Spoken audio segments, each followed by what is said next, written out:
Independent clauses. They're made up of two independent clauses or more, and they're joined by a coordinating conjunction or by punctuation. So a rule of thumb of noticing compound sentences is that you can easily break them into two complete sentences. Each clause can function independently. So the students were perplexed, and they reread the chapter. Got this example out of the textbook. Then we have the complex sentences. How many clauses are involved in complex sentences? More than one. And are the clauses independent or dependent? Both. You have one main clause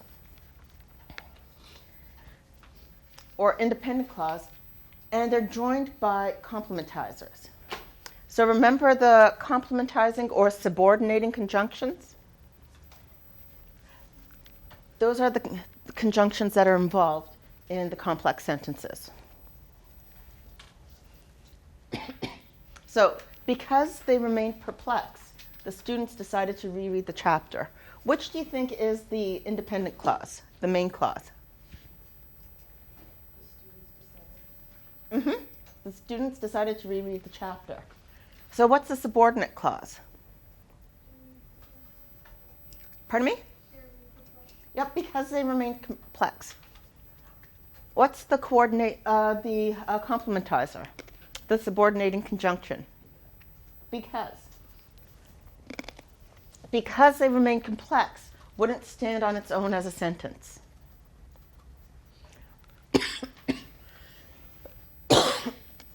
So to give you a little extra practice, I want you to identify the following sentences as simple, compound, or complex. So this will help you for the papers that you're going to be writing, because you'll be able to analyze now what simple sentences are, what complex sentences are, and compound sentences are. So if you have student writing samples, you'll be able to see what kinds of sentences they have and be able to give an example of each. Or if it's a book, you'll be able to, a book or a chapter, you'll be able to look at the complexity of the sentences there. So the big marmoset grabbed Blue and he tossed him aside.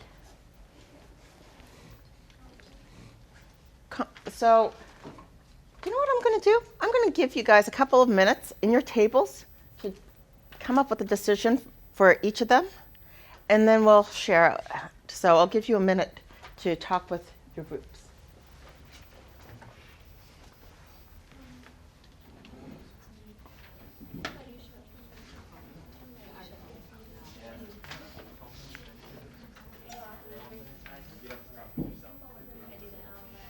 And when you come up with your decisions and your tables, I want you to come up with the reason why.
So what's helpful if you're kind of confused is if you look back on Tuesday's notes for what some of the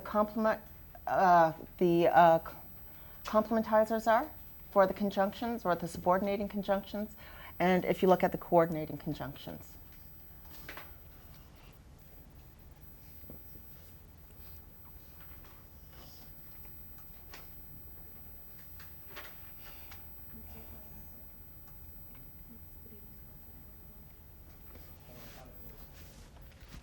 So what do you think the first one is? So the big marmoset grabbed Blue and he tossed him aside. So is it compound, complex, or simple? Why is it compound? Yeah, we've got the coordinating conjunction. Nigel laughed at the baby birds. Can you tell I took this also from the book, Rio? Okay, so Nigel laughed at the baby birds. It's a simple. How come? One independent clause. Pedro stepped aside as Nico began singing. So what do we have? How many tables said compound? How many said complex? So why did you say complex? Right, since as is used as a complementizer, it serves as sort of like an adverb. The whole clause serves as an adverbial clause, that it's describing when Pedro stepped aside. These are two things that have sort of like equal sort of stance, but Pedro stepped aside as Nico began singing. So this serves as an adverbial clause. Jewel tried to fly, but Blue is still dragging on the chain attached to her ankle.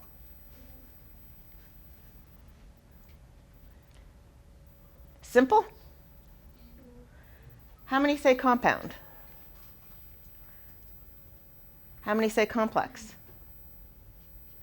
Yeah, again, what we have here is that but is kind of confusing because sometimes it's a coordinating conjunction and sometimes it's a subordinating or a complementizer. But in this case, it's being used as a complementizer. You two are coming with me. Simple. Simple ones are the easiest, huh? Okay. And just so you know, in the original text, it just said, and tossed him aside without the he. But I thought, I want to make it into a compound sentence. So I added the he, added the subject there. Okay, so let's look at the different types of clauses. We have the independent clause.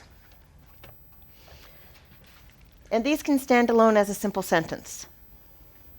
So what we're doing is we're moving down the hierarchy. We've got adverbial clauses. So with adverbial clauses, they modified the verb of the main clause.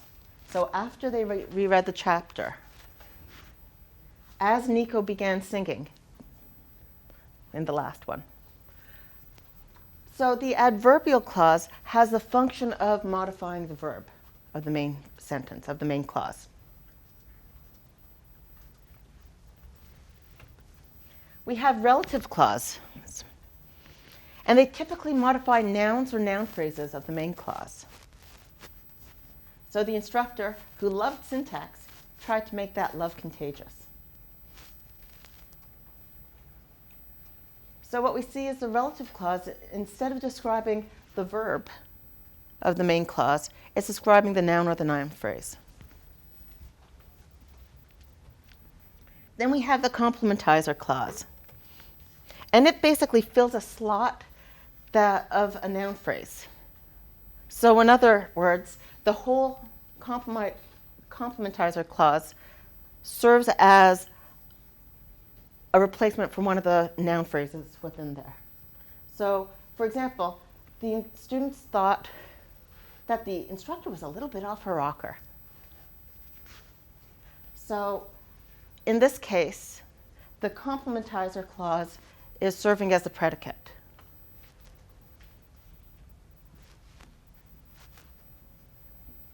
Do you see the difference between the Complimentizer clause and the relative clause? So the key thing is that basically you can still have the sentence the instructor tried to make that love contagious, and it still makes sense. If you get rid of a complementizer clause, basically it's the student's thought, but the idea of the sentence isn't complete, because basically one of the noun phrases is being replaced by a complementizer clause. Does that make sense? Okay, well then, I'm going to torture you a little more with some more practice. So what I'd like again for the tables, each table to do is to look at these different sentences and to come up with the underlying clause. Is it an independent clause? Is it an adverbial clause in which it modifies or describes the verb? Is it a relative clause that describes one of the nouns or noun phrases? Or is it a complementizer that replaces one of the nouns or noun phrases? So the difference between relative is that it's describing a noun or noun phrase. The complementizer clause replaces a noun or noun phrase. So I'll let each table debate and come up with your answers and reasons.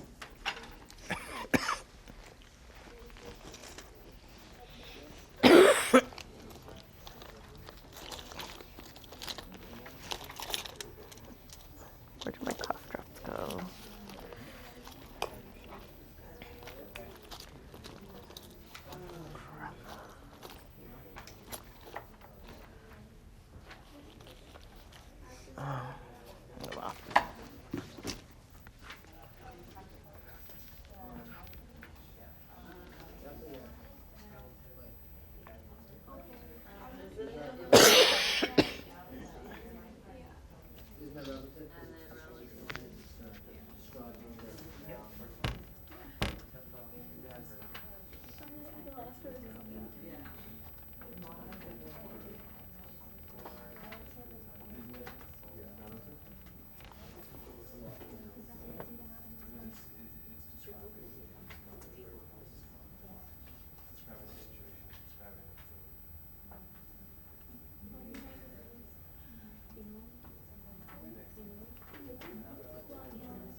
Okay, so one of the reasons why I had these particular sentences is because I wanted to emphasize that the main clause and the subordinate clauses can be in either position, so it's not positionally dependent. The other thing also is that for some of the examples, which probably made it a little tricky for you, is that not all clauses start with the conjunction, or start with a conjunction that they can be implied. So let's look. After the fruit is harvested, it's sold at the market. Is it independent, adverbial, relative, or complementizer? Adverbial. Why do you say it's adverbial?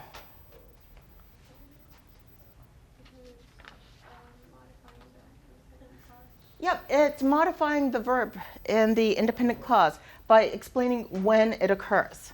So you'll remember that adverbs, one of the functions that they serve is describing when something is happening. So after the fruit is harvested is an adverbial clause. How about I am sure she is coming?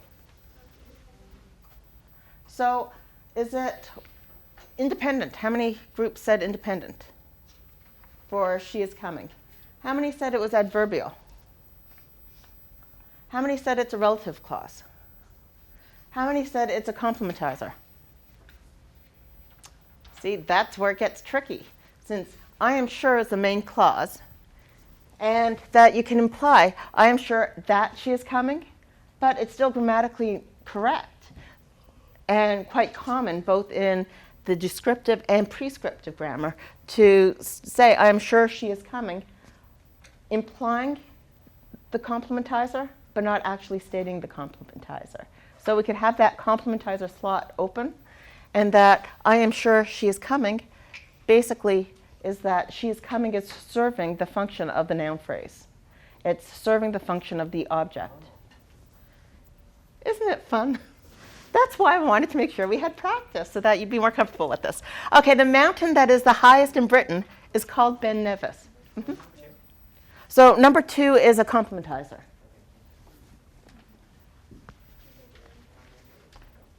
Yeah. It's a complementizer because it serves the function of a noun or noun phrase. The mountain that is the highest in Great Britain is called Ben Nevis. Is it adverbial? Is it independent? Is it relative? Okay, I see some heads nodding. So we'll stop right there and say, yes, you're right. It is relative. What's it modifying? The mountain. So it's modifying the noun phrase, the mountain. How about after the fruit is harvested, it is sold at the market? With this time, it is sold at the market. Is that an independent clause, adverbial clause, relative clause, or complementizer? It's an independent clause. It's the main clause of that sentence. The people who live in Scotland are called Scots. How many say it's independent? How many say it's adverbial? How many say it's relative? How many say it's a complementizer? You relative people have it right. It's relative. Why is it relative? What's it modifying? The people. All right. I like to sing, especially when no one is around. Okay, I hear people calling out independent. Yay, you're right. Okay. I didn't call them because I'm shy. Yep, complimentizer. Oh, great, I didn't even have to go through it. You're calling it out. I love it. Okay, so are you feeling more comfortable with the different types of clauses? Great, so the way that you define the clauses, a great way of remembering them is what function do they play in the sentence? What are they modifying? Or are they standalone, independent, the main clause? Or do they replace a noun phrase? Now we're looking at phrase structure. This is fun. Okay. What phrase structure does is it talks about specifically the allowable constituents within the syntax of a language. And we're going to be focusing on English because the phrase structure for English is different than the phrase structure for different languages. Not only does the phrase structure tell you what the allowable constituents are, but it also tells you that the order that they're allowed in. So the format, the convention for presenting phrase structure is you have the type of phrase with that arrow pointing to the allowable elements in that phrase. So that's the general notation that's used for the framework. And it shows the allowable elements in the order in which they're allowed to appear. When we look within a phrase, the elements within a phrase, it must contain a head or the leader. And that determines the environment where the constituent can occur. So for example, in this case, every phrase, it has a head. That's the part that's critical for it to be there. So in this case, we've got the example, bunnies. So with bunnies, what kind of phrase is it going to be with bunnies? What is bunnies? A noun. So because the head of that phrase is a noun, it's going to be a noun phrase. And each phrase can have dependents. So the dependents in this, the brown fluffy bunnies, what do we have here? What's the? It's a determiner. What's brown? Mm-hmm. What's fluffy? Right, and then we still have the bunnies for the noun phrase. So in other words, for a phrase, it has to have its head. The dependents can be empty slots. They don't have to be there. But you can't have a noun phrase that doesn't have a noun. You can't have a noun phrase that is missing determiners or adjectives. Those are the dependents. So those are the constituents within a phrase.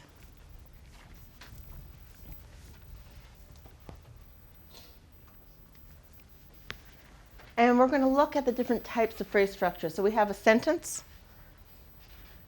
And a sentence always consists of a noun phrase and a verb phrase. The element that's the head of a sentence is the verb phrase. The noun phrase can be empty. So a legal sentence in English would be go to the store, eat your dinner, stop, go. Those are all verbs. The noun phrase part is considered the dependent, and it can be empty. So when you have commands, when you use the imperative voice, you can have a sentence that the noun phrase slot is empty, but the verb phrase slot is there. A noun phrase always contains the noun, and the dependents that can go in that noun phrase are in the order of the determiner, adjectives, and that the prepositional phrase always comes after the noun.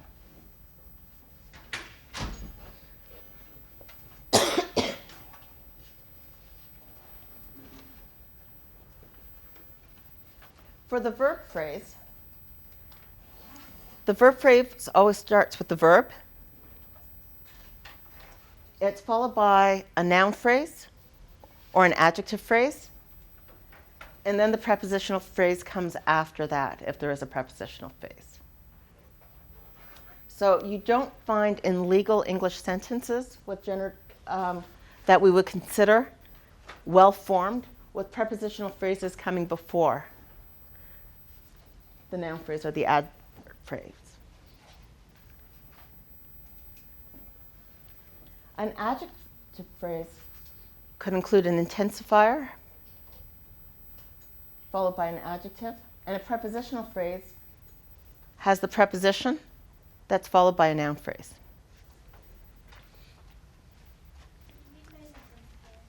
So very, very pretty, kind of nice, sort of ugly. So the I would be the intensifier. It gives you a sense of the degree of the adjective.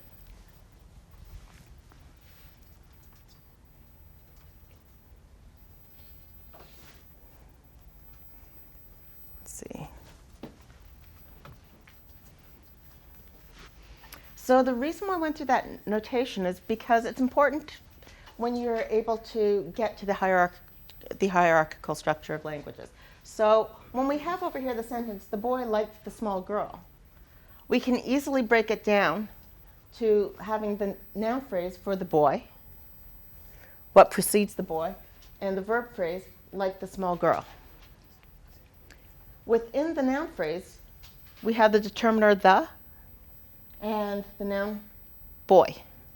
For the verb phrase, it's made up of a verb and a noun phrase, for like being the verb, and the noun phrase including a determiner, an adjective, and a noun, the small girl. Okay.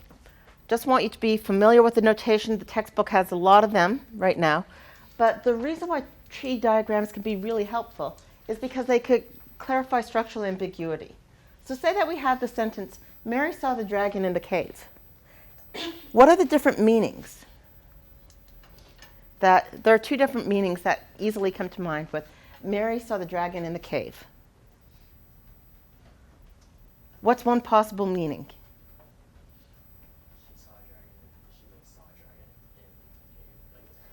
Yeah, so that she saw the dragon and the dragon was in the cave.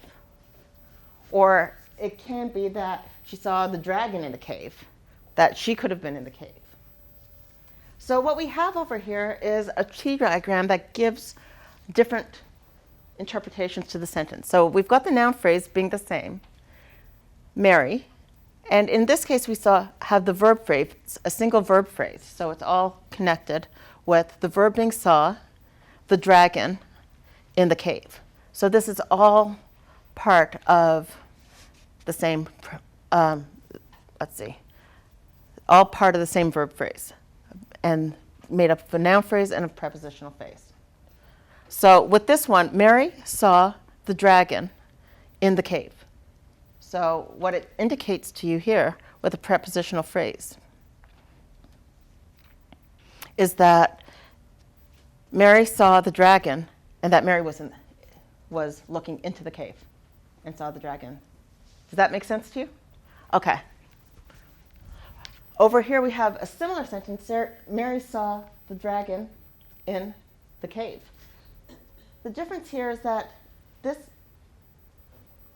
sentence, instead of it being a verb, noun phrase, prepositional phrase, we have saw the dragon with a noun phrase and a prepositional phrase. Then instead of it being one verb phrase, the verb phrase can be broken down into noun phrase with a noun phrase and a prepositional phrase. So that Mary saw the dragon, and that within this dragon, this object, is that the dragon is what was in the cave. Make sense?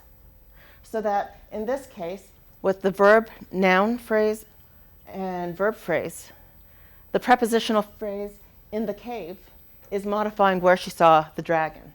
Here we have the prepositional phrase modifying the dragon itself. So Mary might have been in the cave, or she might not have been in the cave. But what we know here is that in the cave is referring to the location of the dragon, not where she saw the dragon. Does that clarify it? Okay. Let's see. Yeah. Do you know what we'll do? I hope that clarifies it.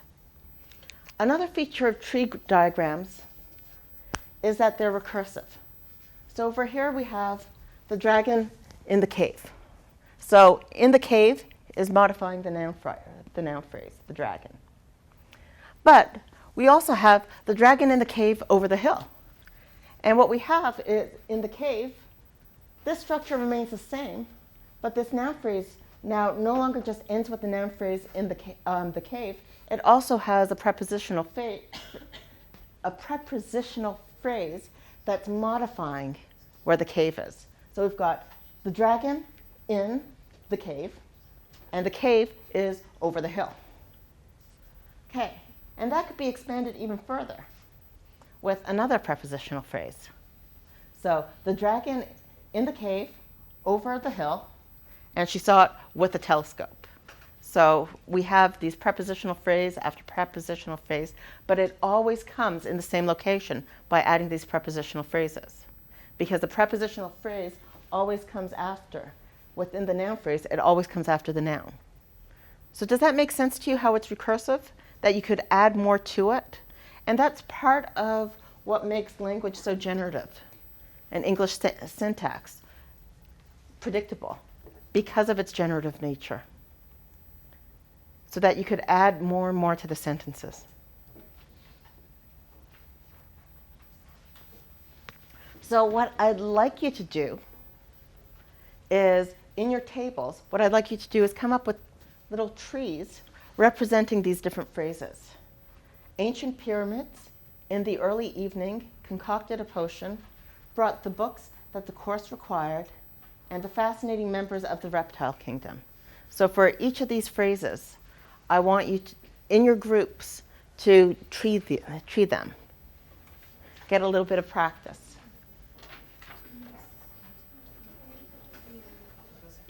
Uh-huh. Something that kind of confuses us. Uh-huh. With the structure of the trees, like the determiner and the noun phrase. The determiner and the noun? They come together to create a noun phrase. Right.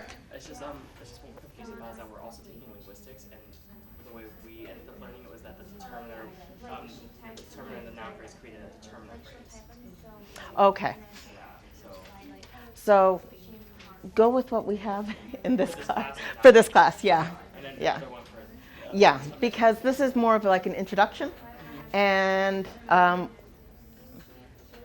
that basically, yeah, I want to be consistent with what's in the textbook, since the thing that gets really challenging is that there's so much debate within the field of linguistics that I don't want to tell you follow these structures that are different than what you're seeing in the textbook, because then that's a surefire way to mess everyone.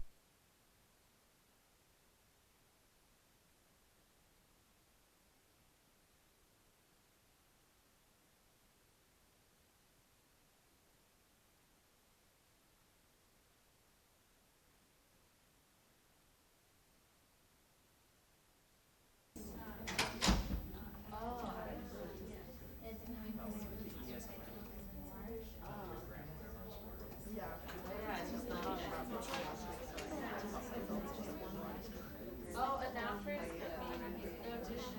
No, just kind of noun phrase. A letter.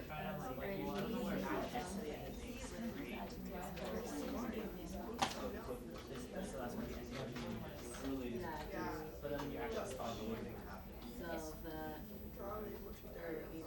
because noun phrase is determiner, adjective phrase, which is two words possibly. Things in preposition. Well, ancient adjective makers and so together they create a noun phrase.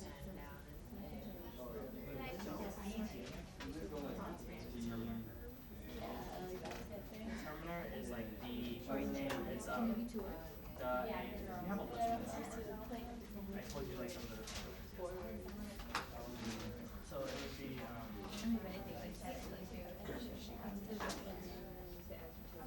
we have a quiz at the end of this. Yeah, for our linguistics, that's not this one. No, it's like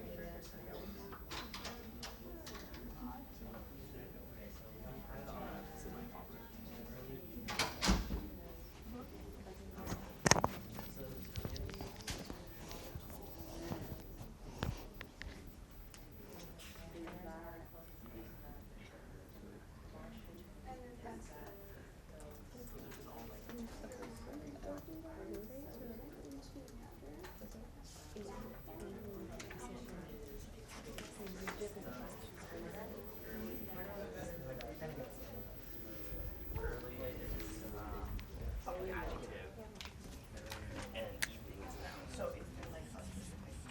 there are specific words that there's a list of words that are adjectives.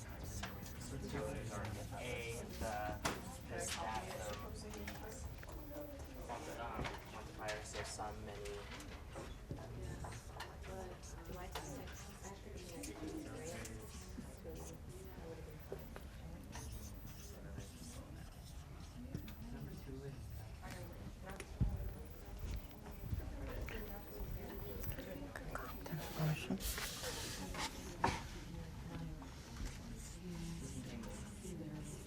One of the hardest words. Think about one.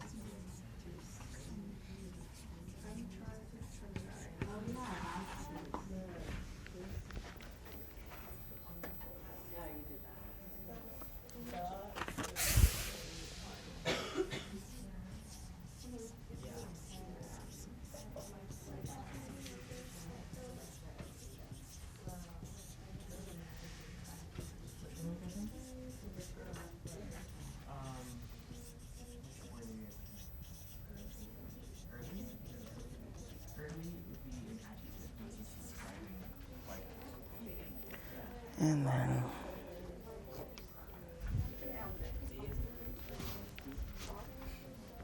Yeah.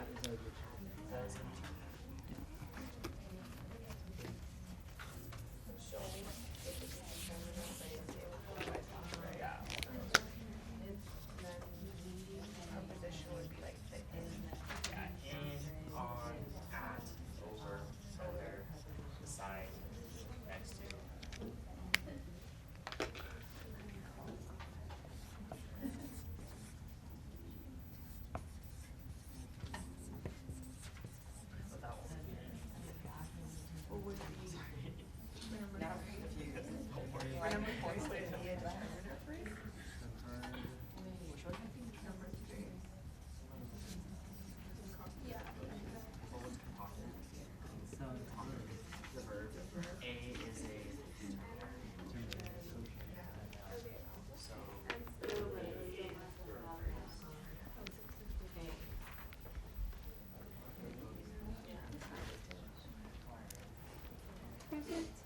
kind of having a difficult time with the fourth one.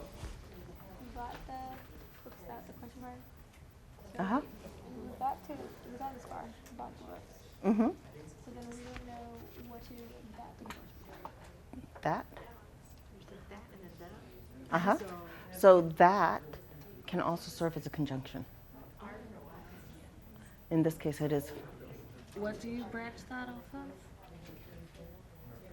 We branch it off of books.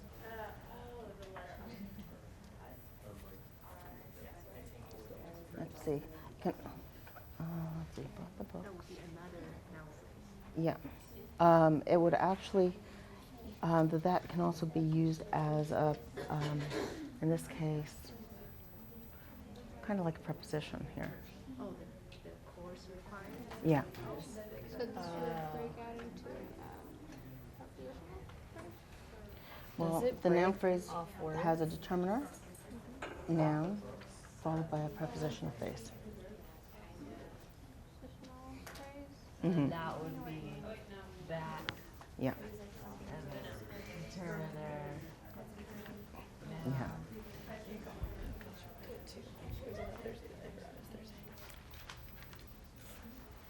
Oh, I'm saying. Okay, so what we're going to do is we're going to call up groups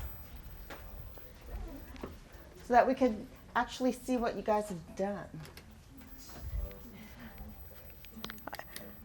That's okay, because we'll take it up together. And so the different groups could send up volunteers. So who wants to send up a volunteer for ancient pyramids? All right, come on. How about in the early evening? All right. Okay. Concocted a potion. All right, come on up. How about bought the books that the course required?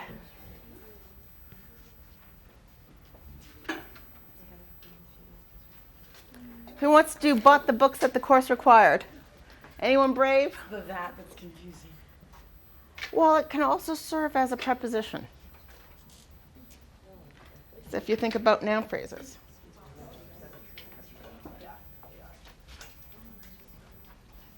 Or, let's see, the verb phrases also have adverbial phrases.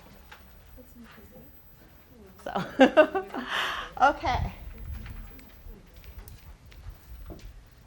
And then who wants to do the fascinating members of the reptile kingdom?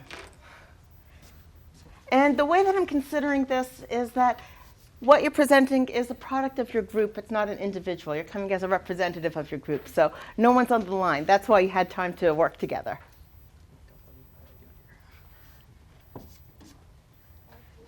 How about use the red to combine them? Okay. Okay. Or you could use green. I'll use red. Okay. Might be easier to see.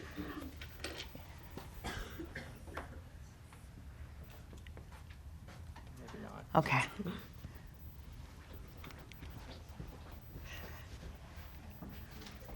So any groups want to be brave and send up a victim? A volunteer? Okay, then we'll do it together as a class then.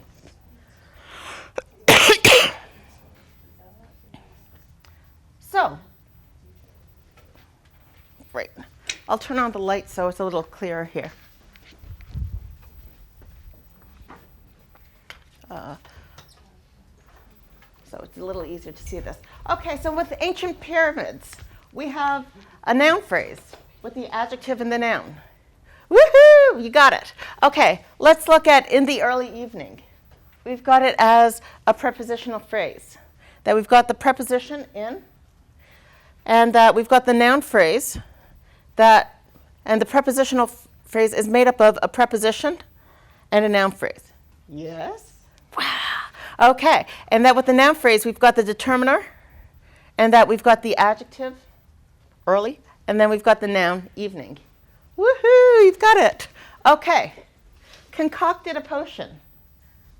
We have it as a verb phrase, with the verb being concocted, followed by the noun phrase with a potion made up of the determiner and the noun. Woohoo! Woohoo, good job. Then for bought the books that the course required, we've got a verb phrase. And the verb is made up of the verb, bought. And then, let's see, we've got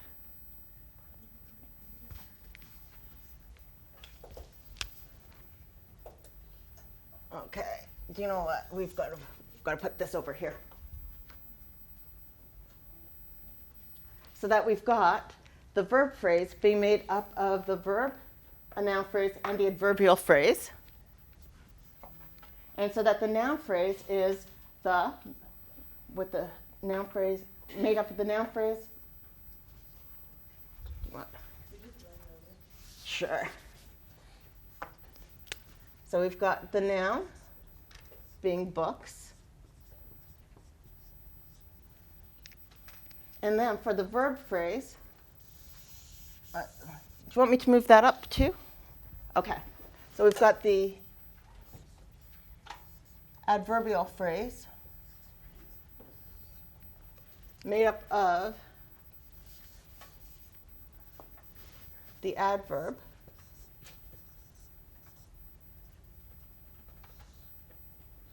and noun phrase with that.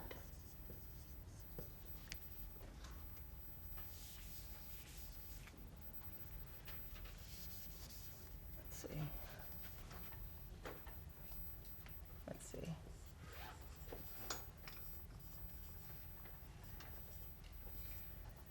And then here's the thing that gets confusing,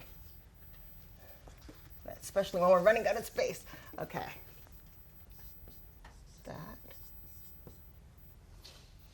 And then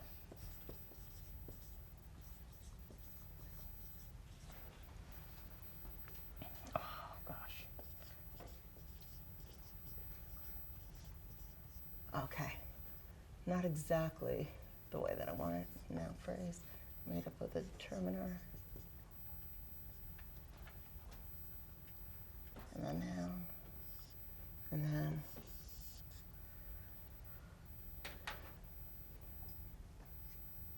we've got the verb.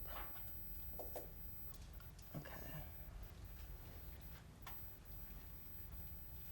And now I'm blanking right now. Oh gosh. I don't have my notes. Okay. I'll post the correct one now that I've got myself confused. That's the thing about being sick, you get confused. Okay. So I'll post the correct one. Since now I'm just thinking of like 3 different ways of notation, and I will make sure that I do the right notation for you. So I'll post it today, I promise. Okay, let's go on to the next one. Okay. Oh. Display on. Let's get back to this. So I want to make sure that we have time to talk about transformation. So I'll make sure all the correct answers are posted today. Okay.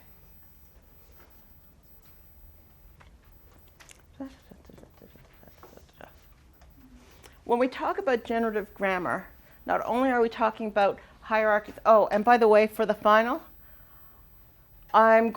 if there are going to be any trees, I'm going to have it be that you interpret it. And the trees that I have on the exam tend to be a lot simpler than that.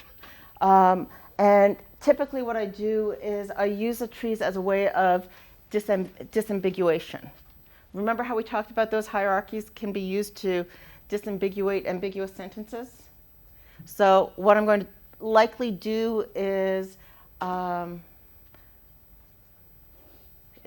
give you an example. 2 examples. You'll have to choose which of the 2 tree diagrams give the meaning that is intended, and you'll have to give a reason why. So I try and make sure that I'm not going to give you things that are designed specifically to be confusing, especially if when I'm sick, I get confused. So, okay, let's look at deep structure and surface structure. The deep structure is basically the underlying structure of sentences that conveys the meaning of the sentence. And with surface structure, it's the arrangement of the words and the sentence constituents. So the idea is that with deep structure, that there's a core structure for a sentence, and that what we do is that we can transform it to form different kinds of sentences, whether they're questions, whether they're passive, and that it's all based on the original simple format. So the reason for this distinction is that, as you see with the ambiguous sentences, that you could have one sentence that can be interpreted two different ways. And that means that they've got the same surface structure and that they have very different underlying structures and different meanings when you get deep down into it.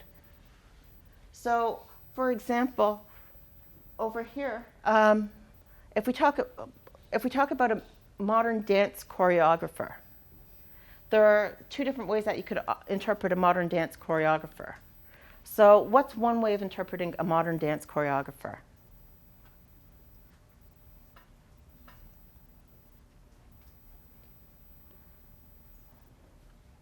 So one way, if we look at it through the trees, it could be someone who's modern and choreographs dance. Another way of interpreting it is someone who choreographs modern dance.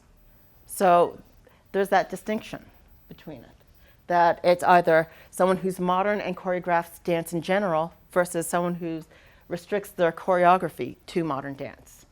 And it's the same three words, but they have different underlying structures.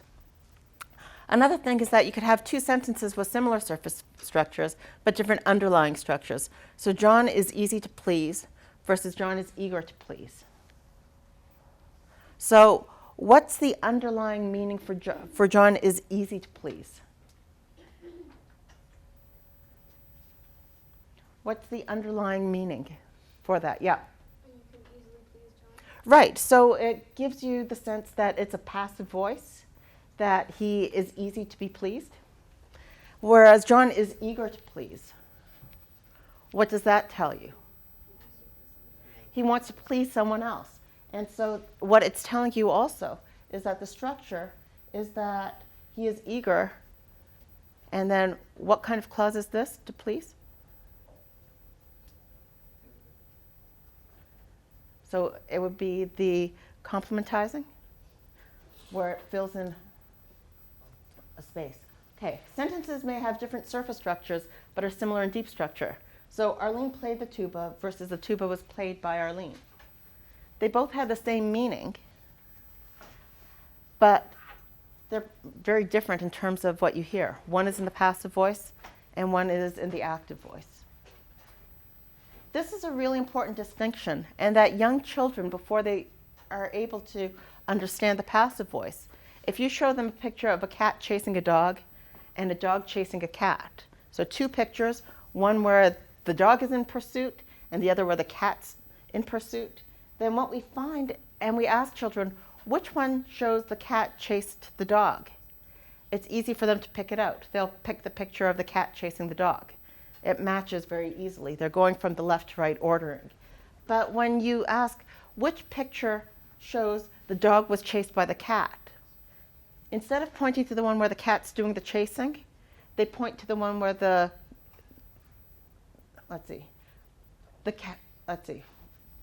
cat was chased by the dog. Instead of, now I forgot the originals. Oh, I hate cold medicine. Okay. So when the cat chased the dog, then it's easy for them to figure out that sentence. The meaning matches the left to right ordering. When you switch to the active voice, they get confused and they go by left to right ordering. So instead of the cat was chased by the dog, instead of having picking the picture where the dog is chasing the cat, they choose the one where the cat chased the dog because it goes with the left to right ordering until they master the passive voice. So it shows that even though it has the same deep structure, it has the same meaning, they're fooled by the surface structure. that they're going by the way that the words appear to them, the way that they hear the words, the order they hear the words, and not going by the underlying meaning. So with transformations, what we're talking about are operations that change the order of the phrases within a sentence. So some examples include the WH questions: who, what, where, when, why. The negation, the yes/no questions. Are you going to the ball? Will you play? The tag questions. You like to sing, don't you? We like to play, don't we? So the tag questions are like a sentence. They sound like the regular sentence, but then they want confirmation at the end. And then we have the passive voice.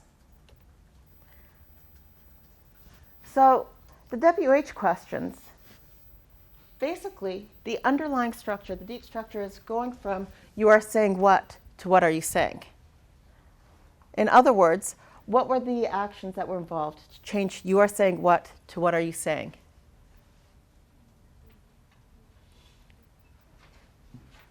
We move the WH question word to the front of the sentence. So the object position is moved to the front. So what do you think the underlying structure is? Who are you?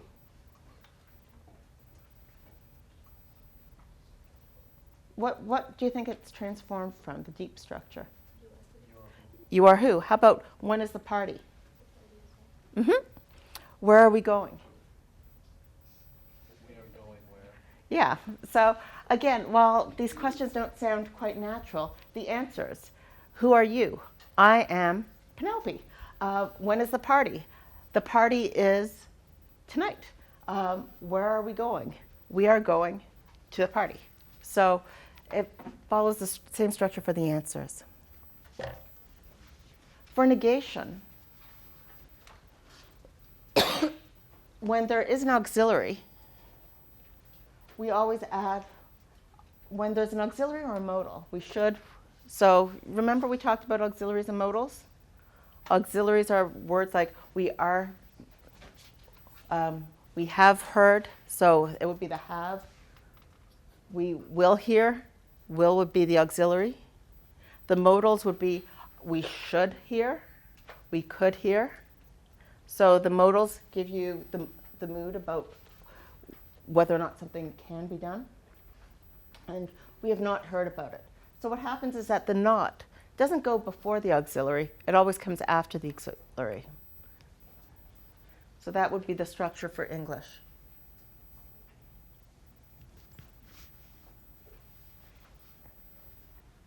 When it's present voice and when there is no auxiliary, then we add the word do. When it's past tense, we add the word did. And we use that as the auxiliary. So we reread the chapter. Oh, we reread the chapter. We did not reread the chapter. I like, I do not like. Green eggs and ham. Okay. For the yes/no questions, the transformation, what do you see here? The students should have questions to should the students have questions? What's happened there?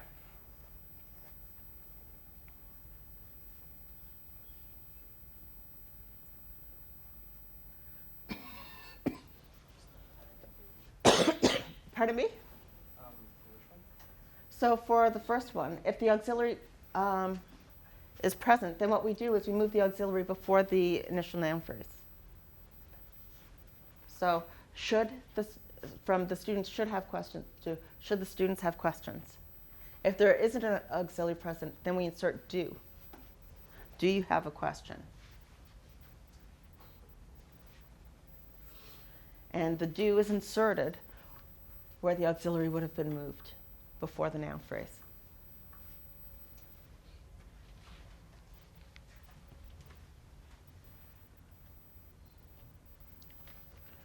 For passive voice,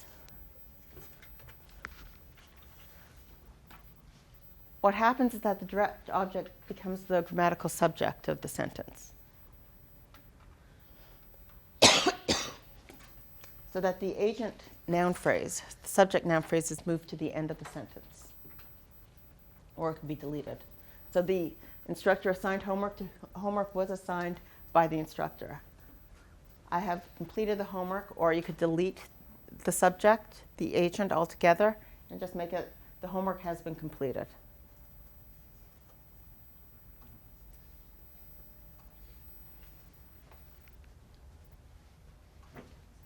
What I'd like to do is just end the last 10 minutes or so talking about sort of some of the principles for teaching grammar, since one of the goals for this course is linking it to literacy and language instruction. And so one of the key things, a general principle that's really important, is to focus on one grammatical element at a time. So one of the things that's really important for teachers to do is just focus on one thing. Are you going to focus on agreement? Are you going to focus on how do you conjugate verbs? And the key thing is to focus on that at that given time. Give lots of opportunities, whether it's subject-verb agreement, whether it's noun-pronoun agreement. Another thing that's really important to do, because of the systematicity in language, is that you want to provide explicit instruction first outside of context, and then give lots of opportunities to practice using context. How many of you have studied another language? So how many of you in that studying that language spent time conjugating verbs? I know, and it's kind of like, oh my gosh, so boring. But it really, the reason is so that you can get that practice out of context, so that you can use it in spoken language. Now, the key thing that makes high quality language instruction, whether it's for English learners or if you're learning another language, is that you make sure that you don't just stop at conjugating the verbs. You give lots of opportunities to practice it in context. So instead of just, and a high quality way of teaching it is first to have practice conjugating the verbs by themselves, then moving to using sentences, then encouraging students to use that in conversation, in language. So you want to build the context based on, okay, you've got practice now on its own. Let's see if you could apply it to the next step in using it in a sentence. That requires a little more memory, so you want to be a little more automatic in conjugating the verbs. Yes, you can do it in sentences. Okay, now let's move it to doing it in conversations or in student writing, and make sure that it's something that's used properly there with the focus on the conjugation. So that way what you're doing is you're doing things that have bigger cognitive loads after you've had the practice of doing it without the same load. Another thing that's really important is to provide lots of opportunities to practice orally and in writing. You don't learn a language very well when you don't have an opportunity to use it. How many of you have tried those like language tapes where you're supposed to just sit back and listen? Did you find that it was easy to learn, or did you find that you learned a lot more when you had a chance to actually use it in conversation? Yeah, that you find that people learn language much more easily when they have the opportunity to practice. Another really important thing is that grammar instruction, even though the rules are important, the prescriptive rules and the rules that allow you to develop well-formed sentence, the focus should really be on language use, not just in memorizing the rules. So one of the basic things is to have students practice using increasingly complex sentences. So you start with a basic sentence like, Juan lost his book. And then you could expand on it. So Juan lost his science book. What are they doing? Adding adjectives so that you're getting practice in how to expand where the proper placement is for adjectives. Then what we have is expanded again with additional information. So Juan lost his book at the playground. So where you include the prepositional phrases. Once kids get more skilled at these richer sentences just by building on the more basic sentences, then you could have students get practice by combining two sentences where you have the elements. So one lost his science book, he was playing on the swings. One lost his science book while playing on the swings. So this way he gets, what kind of sentence is this? Is it simple, compound, or complex? Complex. And what kind of clause is this? So is it an independent clause for while playing on the swings? No. Is it adverbial? Lost his science book while playing on the swings. What does it modify? The verb. So that makes it an adverbial clause.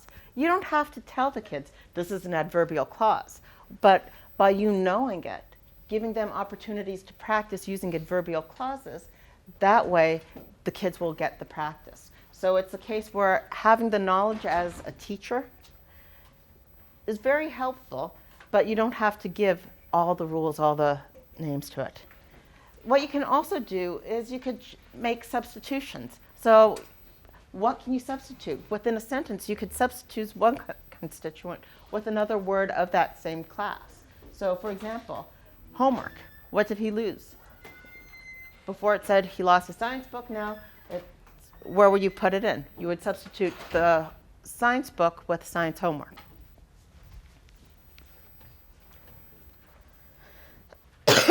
Other things with sentence transformations is that you can use that to focus on specific points of grammar.